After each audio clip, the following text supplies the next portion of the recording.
On connaît tous plus ou moins le personnage de Christophe Rocancourt. Ce qui m'intéresse depuis toujours chez lui, c'est le fait qu'il suscite une forme d'admiration. En dépit des vols et des escroqueries qu'il a commis, des personnes qu'il a abusées, on continue de l'apprécier et de s'amuser de ses prouesses, et d'éprouver une forme de respect pour lui. Comment expliquer ce biais? Je vous propose d'analyser 5 aspects de la personnalité de Christophe Rocancourt qui font de lui bien plus qu'un simple arnaqueur. Attention, il ne s'agit pas de cautionner ses actes, mais plutôt de comprendre et d'analyser pourquoi le personnage suscite autant d'engouement en dépit de ses agissements.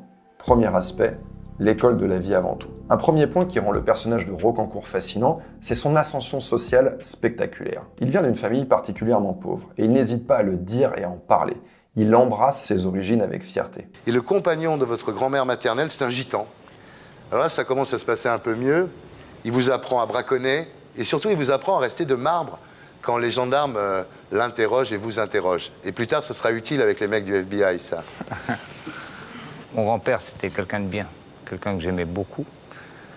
Il parlait le romano, on se comprenait pas. Ouais. Mais c'était un mec bien, c'était un mec libre. Il n'y a Ouais. plus beaucoup de gens libres. Mm. Donc voilà, puis quand on est jeune, quand on va dans les champs de maïs, puis voilà. Ouais. C'est bien d'être gypsy. Ouais. On en est tous. Très jeune, il se forme et apprend seul. Il ne doit son intelligence, sa perspicacité, ses réussites qu'à l'école de la vie et de la rue. Et ça, c'est exactement le genre d'histoire qui fascine et qui plaît. Rappelez-vous dans Les Affranchis de Scorsese. Henry est recruté tout gamin par la mafia et il apprend la vie loin des bancs de l'école. I was the luckiest kid in the world. I could go anywhere, I could do anything. I knew everybody and everybody knew me. Wise guys would pull up and Tootie would toss me their keys and let me park their Cadillacs.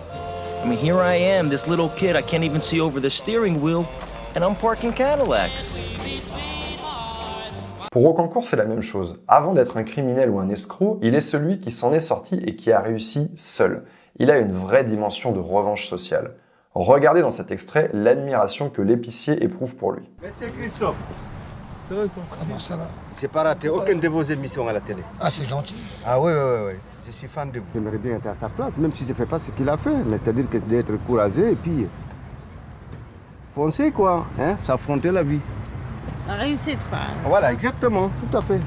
Et c'est aussi pour cette raison qu'il est cité dans de nombreuses chansons de rap. Avec le QI de Van Damme, tu croiseras que des Rocancourt en 407 taxis comme ça.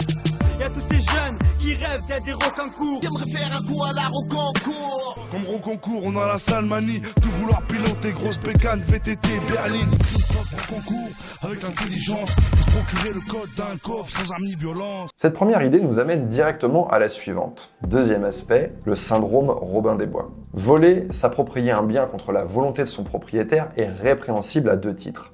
D'abord du point de vue de la loi, et d'un point de vue moral. Or, la morale est subjective et propre à chacun. En fonction de mon système de valeurs, je vais avoir tendance à estimer qu'un événement est plus ou moins grave et à trouver plus facilement des circonstances atténuantes à l'auteur d'un vol. Dans certaines situations, je peux même me retrouver moralement du côté du voleur. C'est sur ce ressort que fonctionne un grand nombre de séries et de films.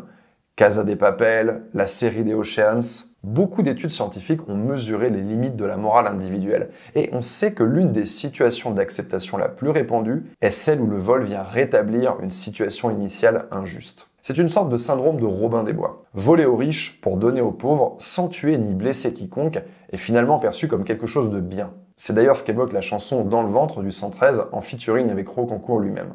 On force l'impossible, on force le respect, avec la crosse en bois ou la gâchette ou avec la tête comme Christophe Rocancourt, avec l'intelligence, de se procurer le code d'un coffre sans arme ni violence. Christophe Rocancourt jouit donc de cette image sympathique de Robin des Bois qui agit sans armes ni violence. Finalement, on peut considérer qu'il n'a volé ou escroqué que des stars d'Hollywood et des milliardaires idiots et naïfs. Il est probable que cet argent ne leur manquera pas. D'ailleurs, la plupart n'ont même pas porté plainte. Regardez comment la réalisatrice Catherine Breillat prend sa défense. Il assume d'avoir escroqué différents artistes dans le passé. Oh, mais pourquoi pas? Ouais, ça vous embête pas? Il n'a étouffé que de l'argent qui dormait. Alors, Notez pour l'anecdote que 4 ans plus tard, Catherine Breillat portera plainte contre Christophe Rocancourt lui-même. Il lui aurait volé près de 700 000 €. C'est un prédateur, mais il a compris que j'aurais de l'argent et il s'est demandé comment devenir extrêmement ami, quasiment mon soutien, même corporel, puisqu'il m'aidait à marcher et tout. Je pouvais pas sortir de chez moi, finalement le voir. Il était charmant, il a profité d'une invalidité. Ce serait presque risible si ça n'était pas tragique. Et ceci nous amène au troisième point, un point extrêmement important. Rocancourt est très intelligent. Ses victimes, mais également ses proches et ses amis, attribuent à Rocancourt une intelligence et une acuité hors pair. Or, on adore les personnes intelligentes. Elles sont fascinantes. Elles ont toujours 2 ou 3 coups d'avance. Elles pensent et anticipent tout. Et c'est jouissif. Rocancourt est très intelligent. Il sait exactement comment les individus fonctionnent. Et depuis tout petit, il observe la nature humaine comme le rappelle sa maîtresse d'école. C'était un enfant calme, bien intégré, docile, un petit bonhomme qui se distinguait pas des autres. Certaines fois, pendant les récréations, il restait à côté de moi. Il jouait pas beaucoup avec les autres. Mais par contre, il observait. C'était la tradition dans le village. Il y avait ce qu'on appelait la distribution des prix. Christophe, donc, quand il était en grande section, je lui avais donné le prix d'observation et de curiosité. Grâce à sa capacité d'empathie, il comprend rapidement quels sont les leviers sur lesquels il va jouer. Et son point faible préféré, c'est la cupidité. Il y a quand même quelque chose qui revient sans arrêt dans votre livre, c'est que vous jouez sur la cupidité des gens. C'est-à-dire que les gens que vous escroquez, c'est toujours des gens qui sont âpres au gain. Quelqu'un qui est foncièrement honnête, on ne peut pas lui prendre de l'argent.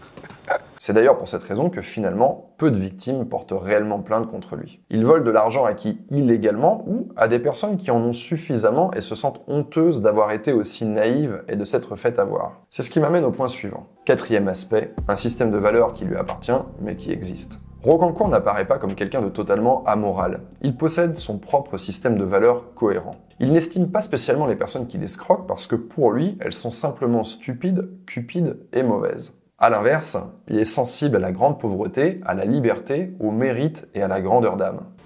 La réalité, elle n'est pas très belle, non ? Moi, je passais tout à l'heure et je regardais sur un trottoir et je voyais quelqu'un qui avait une tente sur le trottoir. Ouais. On va mal. Ouais. On va vraiment mal. On s'arrête même plus. On regarde, on dit « Ah oui, c'est triste », on a un petit regard de compassion, mais en fait, la vie, elle continue. Donc il y a quand même quelque chose de vraiment très malsain dans cette démarche. Et finalement, il fait preuve de cohérence et d'une forme de logique que chacun peut comprendre et à laquelle il est possible d'adhérer. J'ai toujours aimé beaucoup Nietzsche, parce que c'était quelqu'un qui n'était pas corrompu intellectuellement.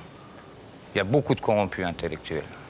Nietzsche, il avait une vraie vérité, une vraie démarche. Il est peut-être incompris, il est peut-être torturé, mais je pense que dans sa démarche, il était vrai.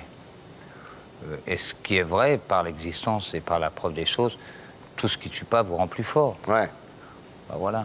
Attention, tout ce dont je vous parle concerne l'image véhiculée par Rocancourt. Dans les faits, il aurait bel et bien abusé de personnes en état de faiblesse. La réalité est moins lisse que la légende qu'il a contribué à écrire autour de sa personne. Cinquième aspect, avoir l'argent généreux, Rocancourt qui mène la grande vie avec les autres. Le dernier point concerne la générosité de Rocancourt. Il ne fait pas partie des criminels qui thésaurisent leur argent. Lui, il dépense tout. Il profite. Il mène ce qu'on appelle la grande vie. L'argent lui sert à vivre fastueusement, mais surtout librement. En tout cas, et ce qui est parfaitement discutable, ce que lui considère être la liberté. Par ailleurs, il est particulièrement généreux avec le petit personnel. Il va distribuer des pourboires énormes sur son passage. Il fait également profiter son entourage de son argent. Et ça, c'est ce qui contribue à le rendre sympathique. Finalement, ce n'est pas l'argent pour l'argent qui l'intéresse, c'est l'argent pour la liberté qu'il offre. Il en a plus offert, distribué autour de lui pour faire plaisir que... Tout le restaurant se régalait, quoi. Oui, tout à fait.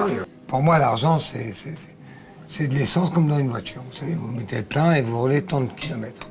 Le même entourage qu'il n'a pas de scrupule à arnaquer et à voler quelques temps plus tard. Personne n'est l'ami de Rocancourt. Tout le monde peut être une proie potentielle. Rocancourt, nous l'avons vu, est donc un personnage complexe, charismatique, intelligent, mais sans limite. Et c'est pour cette raison qu'il fascine, en dépit de la longueur de son casier judiciaire. C'était Yann, et je vous dis à la semaine prochaine.